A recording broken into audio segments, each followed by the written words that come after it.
జానకి, నువ్వేంటమ్మా ఈ టైంలో ఇక్కడ? అసలు నువ్వు ఆశ్రమం నుంచి ఎలా బయటకొచ్చావు? ఎందుకొచ్చావు? అది నేను ముందు నువ్వు కారెక్కు. అది కాదండి. ముందు నువ్వు కారెక్కమ్మా.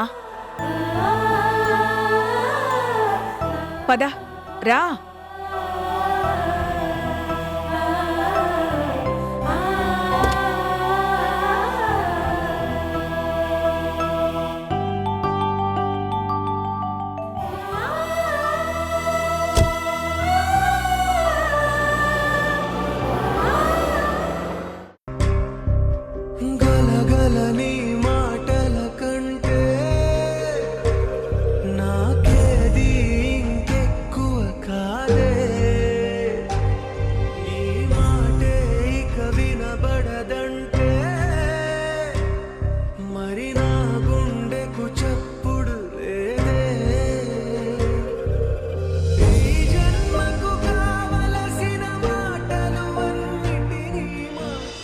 చిచి చిచి, ఏ మనుషులో ఇల్లంతా పేరుకు మాత్రమే ప్రేమలు తప్ప మనుషులు మాట మీద ఉండరు.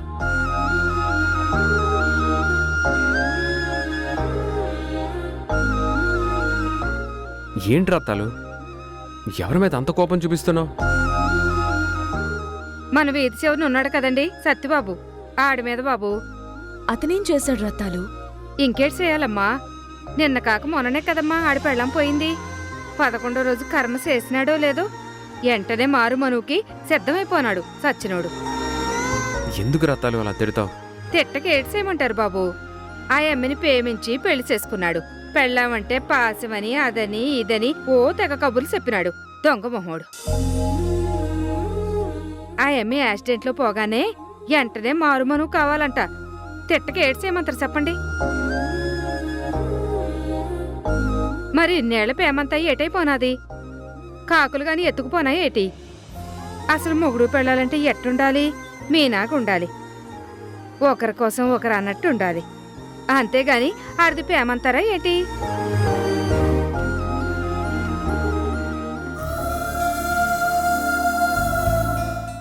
నీకు గుర్తుందా సీత, భార్యాభర్తలంటే మనలా ఉండాలని రత్తాలు చెప్పింది. అలాంటిది నన్ను వేరే పెళ్లి చేసుకోమని లెటర్లో రాసి వెళ్ళావు. అలా రాయడానికి నీకు మనసెలా వచ్చింది సీత? రాముడి పక్కన సీత కాకుండా వేరే ఎవరున్నా రాముడికి విలువ లేదు. సీత లేని రాముడికి అసలు జీవితమే లేదు. నీ జ్ఞాపకాలతో అయినా బ్రతకచ్చేమో కానీ నీ జ్ఞాపకాలు తుడిచేసి బ్రతకలేను సీత. ఏ ఉద్దేశంతో ఆ లెటర్ రాసావో నాకు తెలియదు, కానీ అలా రాసి నా మనసుని మరింత గాయపరిచావు.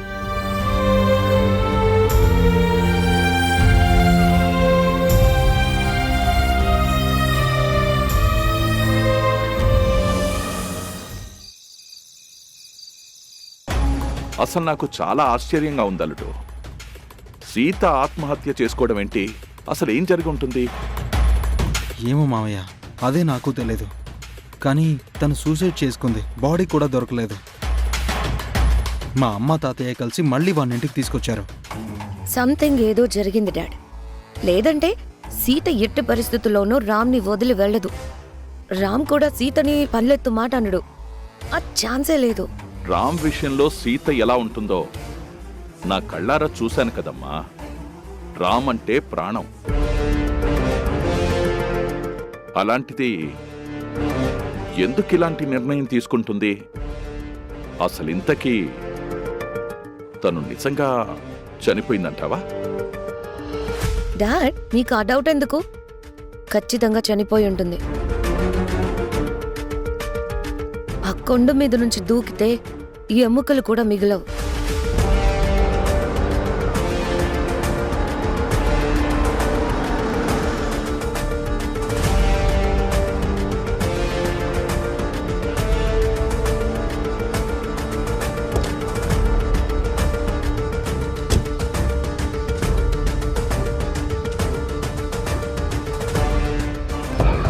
డాడ్, రామ్ వస్తున్నాడు.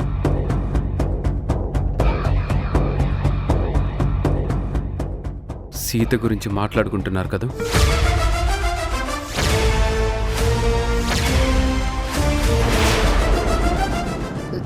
లేదు. ఆయన నీ పెళ్ళాం గురించి మాట్లాడుకోవడం తప్ప మాకు వేరే పని పాట ఏం లేదనుకుంటున్నావా? శశి, నేను స్ట్రైట్గా అడుగుతున్నాను. నువ్వేదైనా సీతకి అపకారం చేయాలని చూసావా? నిన్నే అడుగుతున్నాను శశి, దయచేసి నిజం చెప్పు. మీరు ముగ్గురు కలిసి నా సీతను ఏమైనా చేశారా? ఏయ్, ఏం మాట్లాడుతున్నావు?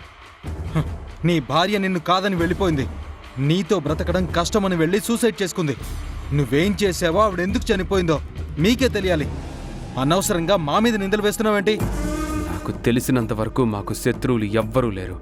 కానీ నన్ను సీతని మీరు ప్రతిక్షణం శత్రువుల్లానే చూశారు. మీరే నా సీతని ఏదో చేశారు. నిజం చెప్పండి.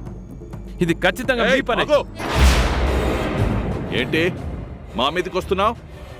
నీ భార్యని ఎవరూ ఏమీ చేయలేదో. తనే నిన్ను భరించలేక సూసైడ్ చేసుకుంది. తప్పు నీలో పెట్టుకుని మమ్మల్ని అంటావేంటి? ముందు నిన్ను నువ్వు సరిదిద్దుకో. ఏంటి సరిదిద్దుకునేది? ఆ? ఏంటి? వీళ్ళతో గొడవ ఏంటి? రామ్, ఏంట్రా ఇది? ఎవరేమన్నా తలదించుకుని వెళ్ళేవాడివి, వీళ్ళతో గొడవేంట్రా? గుర్తు పెట్టుకోండి, మీరేం చేసినా సరే నా సీత నాకు దూరం కాదు.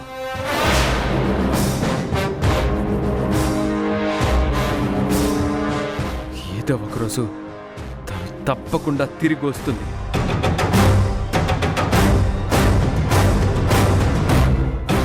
ఆ రోజు మీ వల్ల ఏదైనా అపకారం కలిగినట్లు తెలియాలి. నేనెవ్వరిని క్షమించను. రామ్ రామ్, వదిలేరా, పద లోపలికి పద. వద్దురా, నీ బాధ నాకు అర్థమైంది నాన్న. అనవసరంగా గొడవ పడి నిన్ను నువ్వు తక్కువ చేసుకోకు. పద పద నాన్న.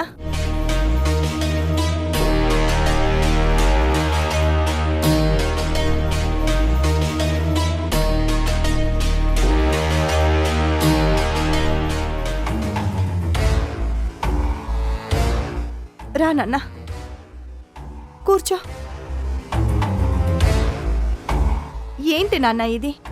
అసలు నేను చూస్తుంది నిన్నేనా?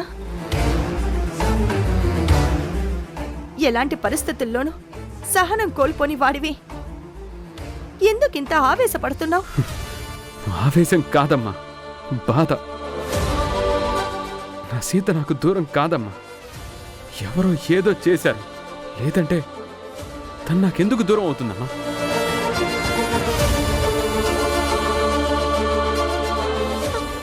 అన్నయ్య,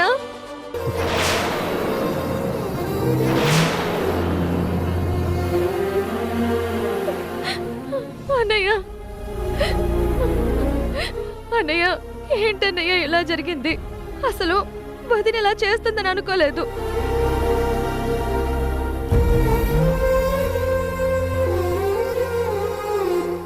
ఆ మధ్యన వదిన మా ఇంటికి వచ్చిందన్నయ్య. నాకు జాగ్రత్తలు చెప్తూ మీ అన్నయ్యని జాగ్రత్తగా కనిపెట్టుకునుండు అని చెప్పింది.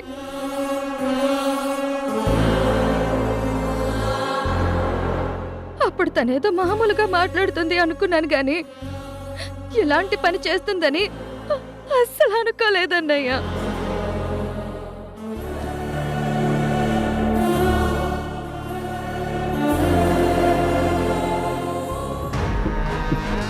విన్నావుకమ్మా, సీత అందరితో అన్నీ చెప్పింది. అందరికీ నా గురించి జాగ్రత్తలు చెప్పింది. కానీ నాకు మాత్రం ఏమి చెప్పకుండా వెళ్ళిపోయింది. తన మీద పడిన నిందని భరిస్తూ వెళ్ళిపోయింది.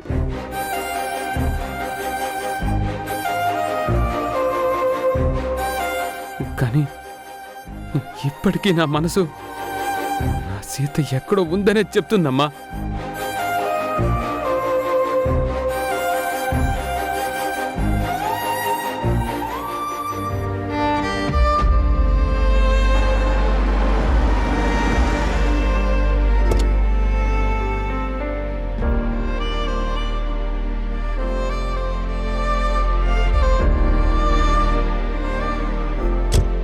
రామ్మా.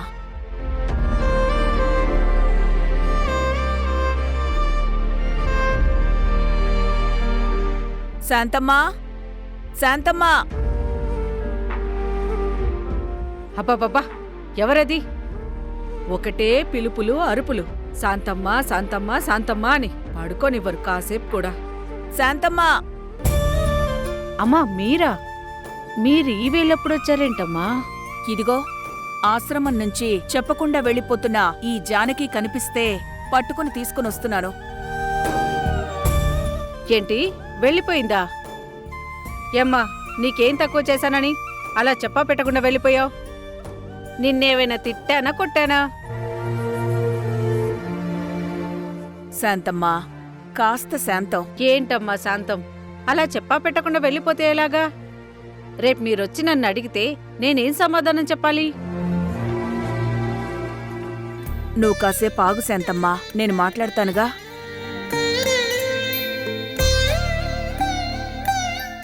ఏమ్మా, ఎందుకు వెళ్ళిపోయావు? ఇక్కడ నీకు నచ్చలేదా? లేదంటే ఎవరైనా ఏమైనా అన్నారా? అయ్యయ్యో, నేనేం అనలేదమ్మా. అసలే నదిలో దూకిన అమ్మాయి పొరపాటునేమైనా అంటే బాధపడుతుందని అసలేం మాట్లాడలేదమ్మా. ఇప్పుడు నిన్నేం అనలేదులే శాంతమ్మా, కాస్త శాంతంగా ఉండు. ఇక్కడ నాకు ఏ ఇబ్బంది లేదండి. అందరూ నన్ను చాలా బాగా చూసుకున్నారు. ఏ సమస్య లేదు. మరెందుకెళ్ళావు? నాకు బ్రతకాలం లేదు.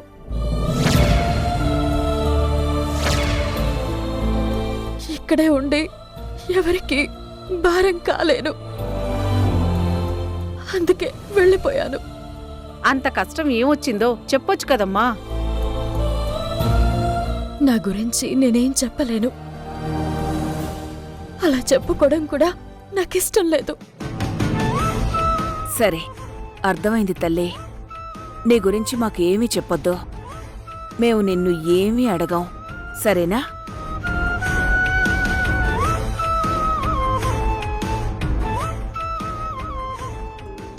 కాని నువ్వు మాత్రం ఈ ఆశ్రమం వదిలిపెట్టి వెళ్ళొద్దు. నువ్విక్కడే ఉండు. నీ మనసు కుదుట పడేంతవరకు ప్రశాంతంగా ఇక్కడే ఉండు. ఎందుకండి నా మీద ఇంత అభిమానం? నేనెవరో కూడా మీకు తెలీదు. ఎందుకు నా మీద ఇంత ప్రేమ చూపిస్తున్నారు? ఎందుకు అని అడిగితే కారణం చెప్పలేం తల్లి. నిన్ను చూడగానే ఎందుకో నీకు నాకు ఏదో అనుబంధం ఉంది అనిపించింది.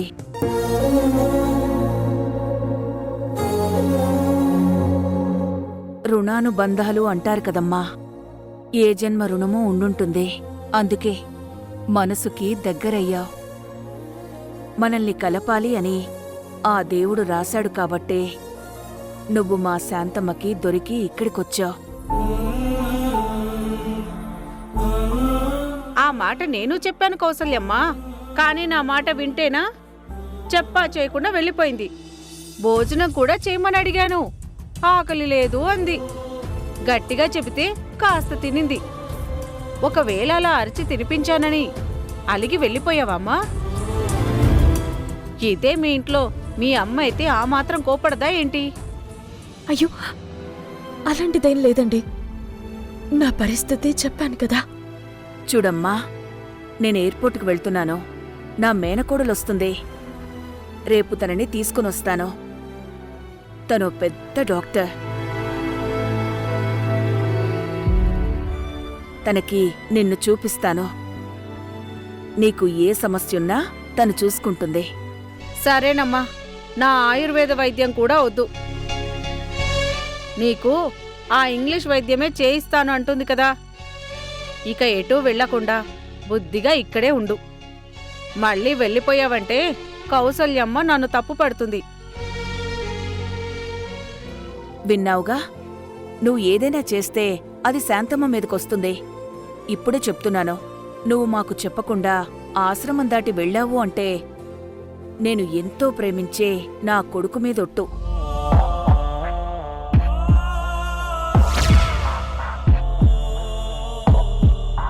నాకు ఫ్లైట్ టైం అవుతుంది.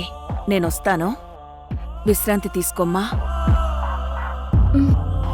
శాంతమ్మా, తనని జాగ్రత్తగా చూసుకో. అలాగేనమ్మా. జాగ్రత్తమ్మా, విశ్రాంతి తీసుకో. వెళ్ళొస్తాను.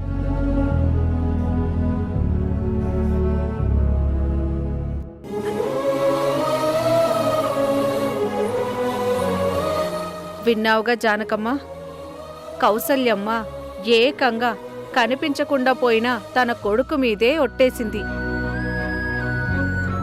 అందుకే అనవసరమైన ఆలోచనలన్నీ పక్కన పెట్టేసేయ్. రా, వచ్చి పడుకుందుగాను పద. ఈవిడ నా మీద ఎందుకింత ప్రేమ చూపిస్తుంది? నిజంగానే కౌసల్య గారిని చూస్తుంటే ఆవిడికి నాకు ఏదో అనుబంధం ఉంది అనిపిస్తుంది. అదేమై ఉంటుంది?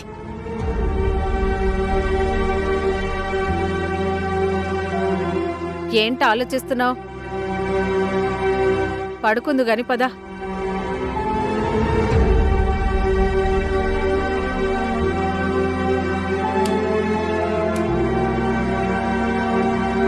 పదమ్మా, పద.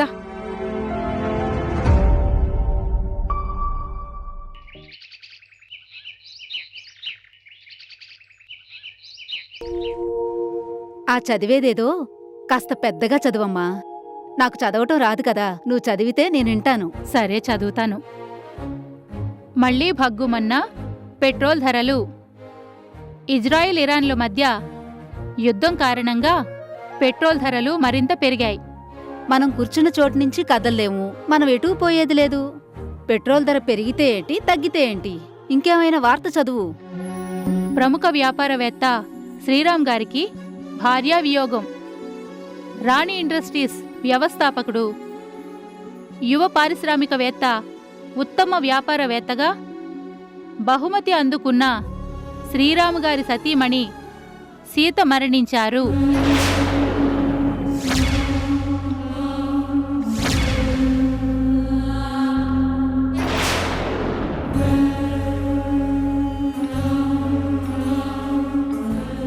మందులేసుకున్నారా?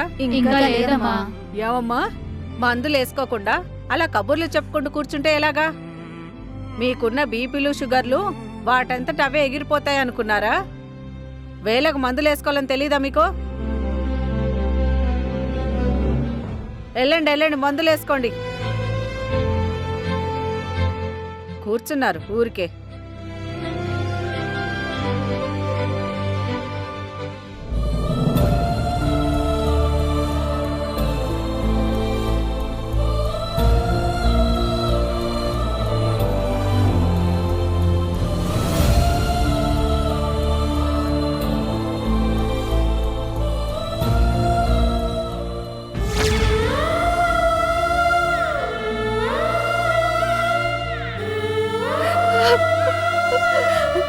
అయితే నేను చనిపోయాను అని అందరూ నమ్ముతున్నారు.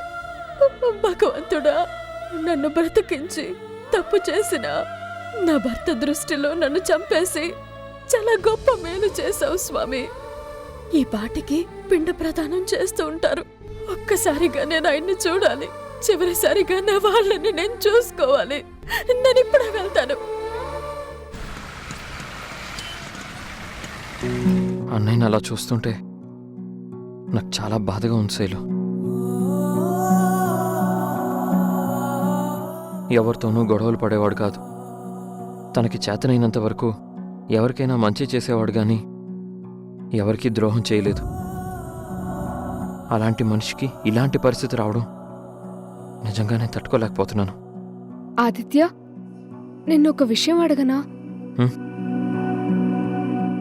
అడుగు శైలు. సీతక్క మీద నువ్వు వేసిన నింద నిజమేనా ఆదిత్య?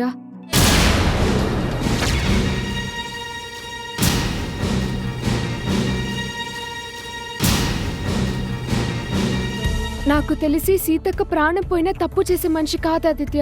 అలాంటిది నువ్వు తన గురించి ఎందుకలా మాట్లాడావు? నువ్వు అన్న మాటల్ని సీతక్క అబద్ధం అని చెప్పకుండా ఒక రకంగా ఆ నింద నిజం అన్నట్టుగా లెటర్ రాయడం, అందులో నీ తప్పు ఏది లేదు అనడం నిజంగా ఆశ్చర్యం అనిపిస్తుంది ఆదిత్య. నిజంగా సీతక్క తప్పు చేసి ఉంటే నువ్వు ఇప్పుడు ఇంత బాధపడేవాడివి కాదు ఆదిత్య. సమాధానం లేని ప్రశ్నలు చాలా ఉన్నాయి. శైలు, ఇప్పుడు నేనేం మాట్లాడలేను. నన్ను మాట్లాడించినా నీకు సమాధానం దొరకదు. అదేంటి ఆదిత్య? అదంతే శైలు, ఇప్పుడు నేనేమీ మాట్లాడలేను. నేను ఒకటి మాత్రం చెప్పగలను. సీత వదినికి రామన్నయ్య అంటే ప్రాణం. మరి అలాంటప్పుడు ఎందుకు సీతక్క గురించి? శైలు, ఒక్కోసారి మన దగ్గర సమాధానాలున్నా మనం మాట్లాడలేం. అలాంటప్పుడు దాని గురించి ఎత్తకపోవడమే మంచిది. ఇప్పుడున్న పరిస్థితుల్లో అన్నయ్యకి నా గురించి చెప్పకపోవడమే మంచిది.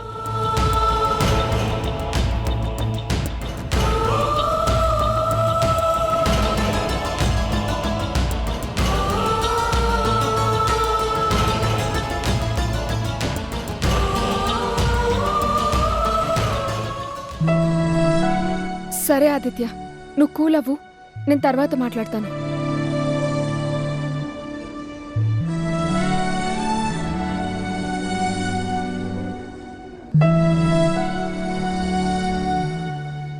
ఏంటమూల్య, ఏదో మాట్లాడాలని వచ్చి ఏం మాట్లాడకుండా వెళ్ళిపోతున్నావు?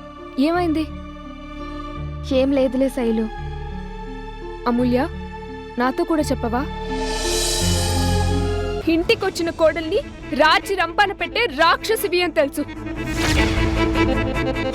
కళ్ళ ముందు కొడుకు కోడలు సంతోషంగా ఉంటే చూసి తట్టుకోలేని దుర్మార్గురాలివి అని తెలుసు. ప్రతిరోజు నేను అమూల్యని చెక్ చేస్తూనే ఉంటాను. చిన్న తేడా వచ్చిందనుకో, దేత్తడి పోచమ్మ గుడే ఇత్తడైపోతే.